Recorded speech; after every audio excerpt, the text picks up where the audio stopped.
Hello, I'm Len, welcome to Thrifty Tones, and this piece of firewood is the ESP LTD M-10. It's the worst guitar I've ever bought. In this video I'll explain why, and also explain why I'm actually going to keep it. So this ESP LTD M-10 was made in China in 2006. These were the ultimate budget LTD models, made for young metalheads. They'd really stripped back all the features, really cheap pickups on these, and at a retail price of about £150 when they came out in 2006. These were the real bottom of the barrel, entry-level LTD models. You can't really get anything comparable today in terms of the real budget sort of end of LTD. The other models are more expensive than this these days. So let's explain how I came about this guitar. I was sort of passively looking for a kind of metal guitar, a drop C chugger, which I could sort of relearn some of the old kind of metal tunes that I learned in my youth. I've realised recently that I'd kind of forgotten some of those Kill Switch Engage songs and LA Dying songs that I used to be able to play really well.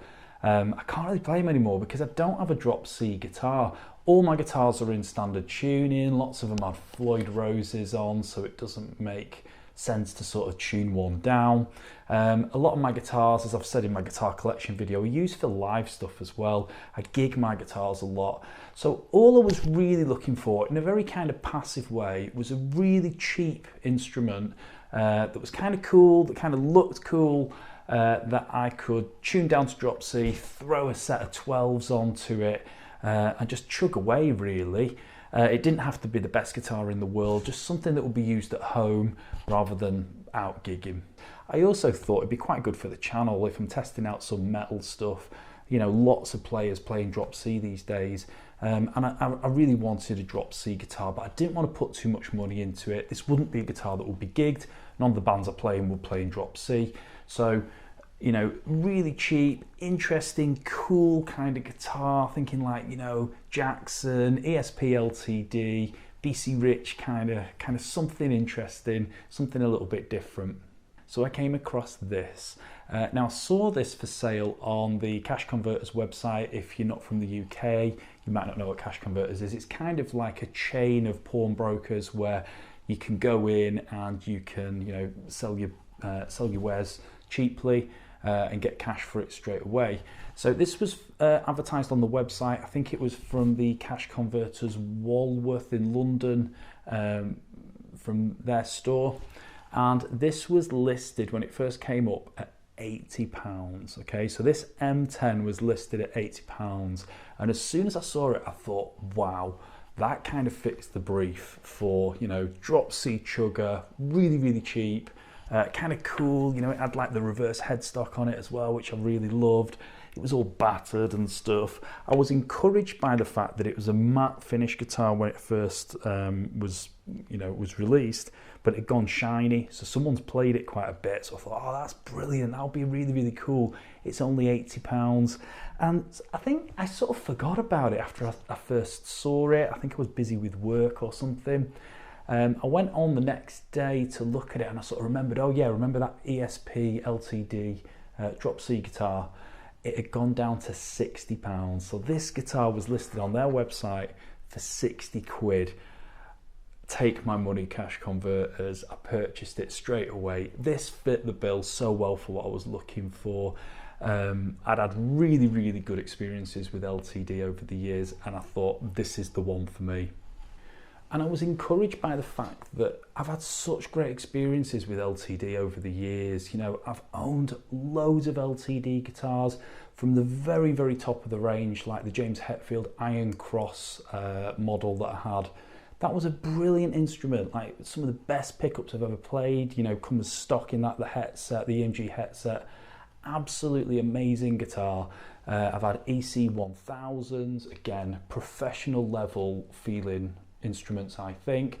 I've had an EC 401, which again, you know, makes you wonder why they need an EC 1000. The 401s are just as good. I've had so many great LTDs. some of the best LTDs I've had are actually at the bottom of the range. You know, they're the really, really stunning ones. I remember years ago there was an EMG M-10 with the flame maple top. It didn't look so cool, the flame maple top, but what a guitar. In terms of the frets and everything, the neck on it, it felt like such an expensive instrument, and it cost me so little in terms of money. It was just phenomenal.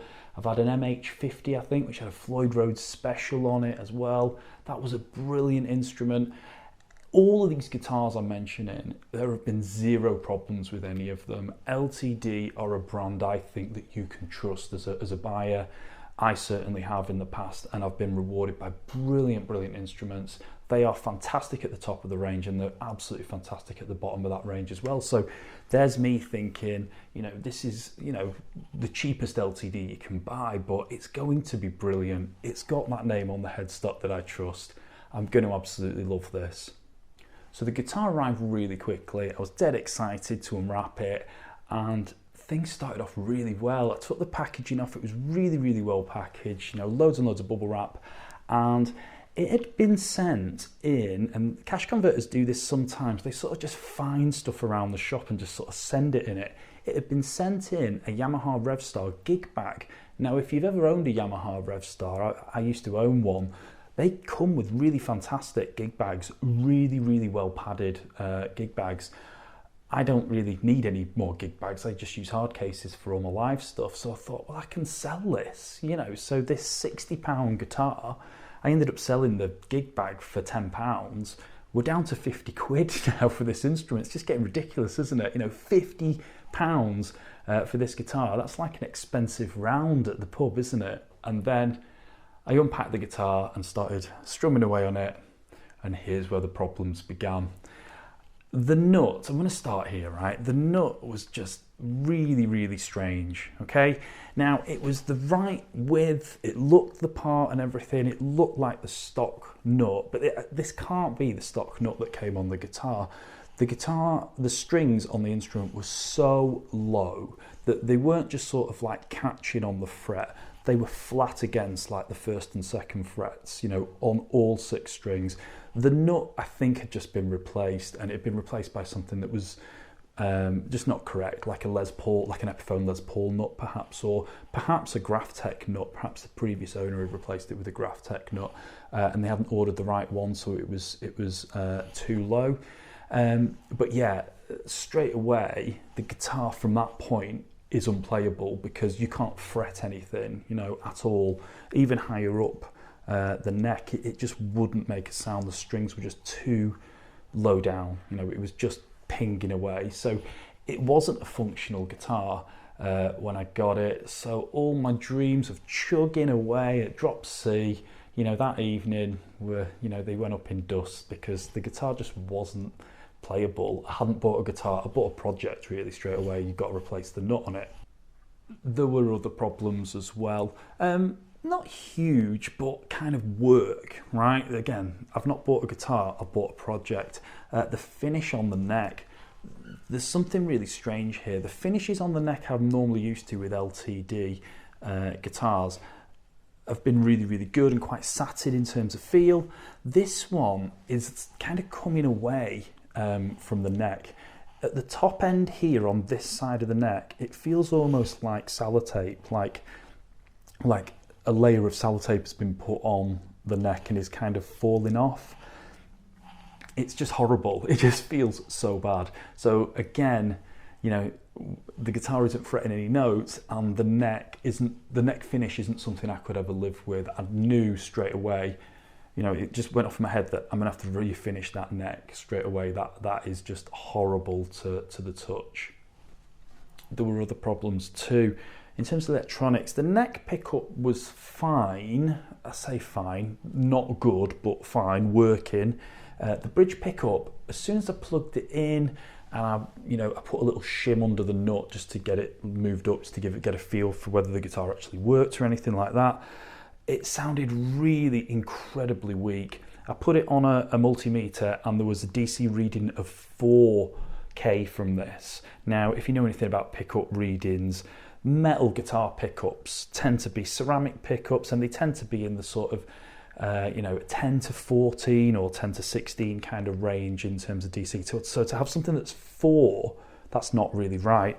The neck pickup was 7 DC K in terms of the multimeter reading, and so if that was 4, I thought to myself, that's not right. One of the coils isn't working on that pickup. That's like half of what it should really be. So if it's 4, that just means one of the coils is working. And if it was in series, you know, properly sort of wired up and everything and working fully, it would be around 8 DC in terms of the reading. So again, you know, the electronics aren't really working, the neck finish is horrible, the nut's incredibly low and needs replacing. It's not a good start, is it? Also, I will say with the pickups too, if half of that pickup, if one coil of that pickup is 4K on the multimeter reading, then really the overall value of the whole pickup will be about 8. For a metal pickup, I mean, look at this guitar, this is a metal guitar. That's really weak. That's like a PAF kind of weak sort of humbucker, you know, sort of much more mellow sounding than what I wanted. So straight away I knew the electronics would need replacing as well. So it's all adding up to being a project. Now the guitar wasn't listed as a project, it was listed as a fully playing, fully working instrument, and at the minute, you know, I can't get a sound out of it, and the sound I can get out of it is pretty awful. In terms of the frets, there was a little bit of sort of wear on the frets, but you know, you can see that the guitar's been played because the matte finish has done that shiny thing there. So that's no problem. You know, I do quite a bit of guitar tech work, so I could always just level and crown the frets. I didn't really mind doing that as just work, but you know, it's all adding up this in terms of, you know, being a bit of effort now, isn't it? My £50 project purchase isn't looking quite as good as it did at the beginning. Okay, so at this point I thought, I'm really disappointed. I just thought I'd pulled off the greatest guitar purchase of all time, you know, this 60 and then £50 brilliant instrument. Actually it just wasn't that. It was just lots and lots of messing around and refinishing necks and kind of just proper guitar tech work, which I didn't really sign up for. You know, I didn't really want that. I wanted something I could just plug and play, really. So I rang the shop and just said, you know, I'm kind of thinking of just sending this back to you. It's not really what was described. Now, cash converters are quite good, I think, in the UK, because if the product doesn't match the description they've given, and this definitely stated that the electronics were working, it was a working guitar, they will give you a refund and they'll actually come and pick the instrument up from your house. So I thought maybe I'm going to do that with this one, you know, put it down to a bad experience and just sort of move on and forget about it. I spoke to the guy at the shop. He apologised and just said, look, you know, we don't have anyone in here who's a guitar player, you know, there's only 2 of us working here. We plugged it in and it was making a sound, so we assumed it was fine. I'm sure he was being completely genuine with that. With what I'd said about the instrument, he didn't really want to take it back, so he offered me a £15 partial refund if I kept the instrument. And I thought to myself, wow, that takes this down to 35 quid. I mean, this is getting ridiculous, isn't it? That's like a cheap round in the UK of drinks. So £35 now we're at. Immediately I thought, that's just a crazy cheap price. I'm gonna have to take that. And I didn't want to sort of mess around repacking the instrument or anything like that. So there it is, my terrible guitar that doesn't work, but it only cost 35 quid. There's something amazing about that, isn't it? So there it is, and I got myself a new mod project, which I didn't really want. I just finished my Jackson Crackle, you know, project that I've done another video on. If you're interested, you know, have a look. And that took loads and loads of time and loads of effort, that project. But I think, you know, when it comes down to it, I am a guitar modding addict. You know, I absolutely love modding guitars. It's like the best way you can spend your time, I think. It's just so enjoyable. It's so satisfying changing pickups and things like that and refinishing bits. You know, I do, like I say, I do quite a bit of guitar tech work. You know, I can refret, I can do crowning and leveling and polishing and everything. I can obviously do refinishing as well. So, you know, when you've got the skills to do those things, it's cool to buy a £35 guitar and just see how far you can take it, And when I got off the phone from the guy in Refund, I thought, this is actually quite exciting. This could be a really brilliant instrument. This could be really, really interesting as a guitar. And the more I looked at it, the more I started thinking to myself, there's loads of positives about this guitar. The machine heads are great. The machine heads are really good. They're just the stock ESP ones. They're not locking or anything like that, but they're really, really, really good.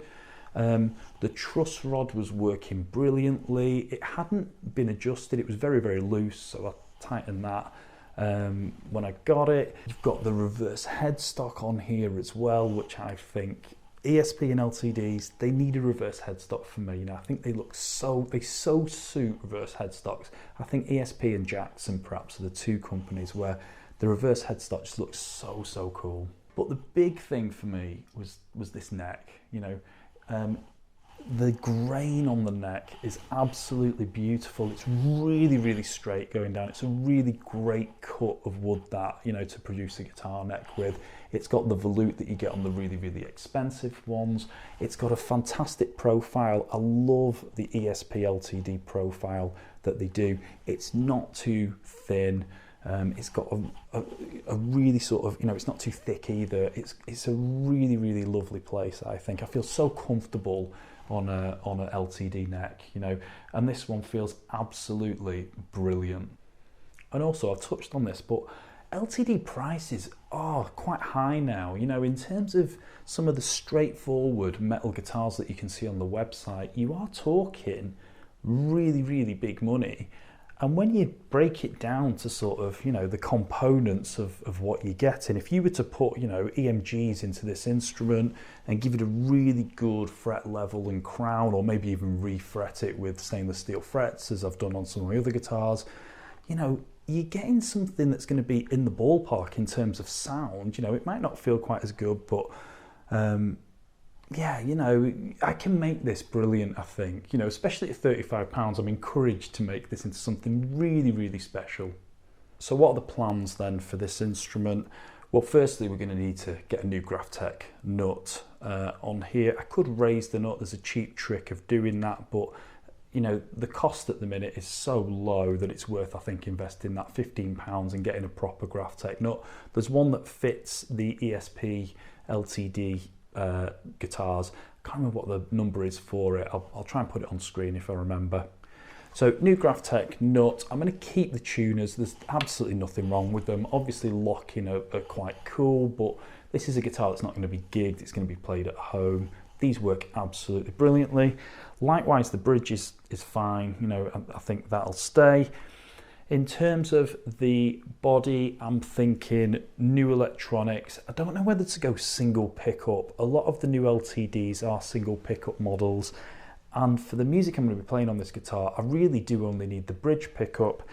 Now, I filled in a pickup cavity on my Jackson project, which I recently completed. I found it was the first time I've done this, filling a pickup cavity. I found doing it harder work than I perhaps thought it would be. So I'm not too sure on that. So I might stay 2 pickups. I might go 1 pickup.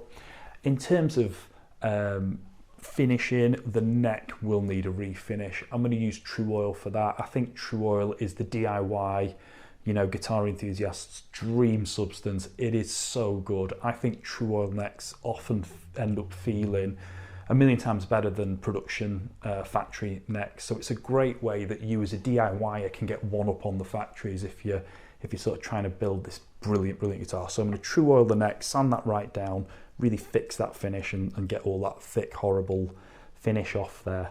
In terms of pickups, I'm thinking maybe EMGs possibly for this, maybe a Damasio deactivator in the bridge. I'm not too sure. Perhaps a Seymour Duncan distortion. Let me know in the comments if you can think of what is the drop C pickup to go for. What's the right thing to do there. I think I did have an EMG 81 once, which was really, really good for drop C. So maybe something like that.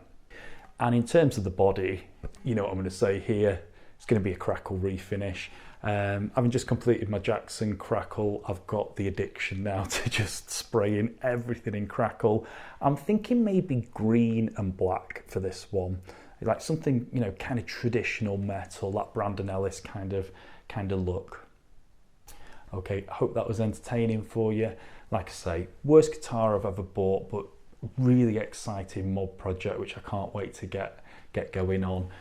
Like I said, LTD don't take any blame here. This guitar has had a rough 20-year journey before getting to me. I think that nut's been replaced as well. That wasn't, there's no way that was left the factory and got through quality control with that nut on that was on the guitar when I got it. But yeah, really exciting mod project which I wasn't really looking for. It kind of found me. But yeah, I'm going to make this guitar really, really special.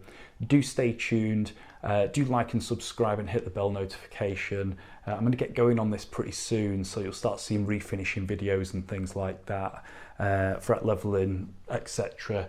I'll do a big sort of mod diary of how this goes, so do stay tuned for that.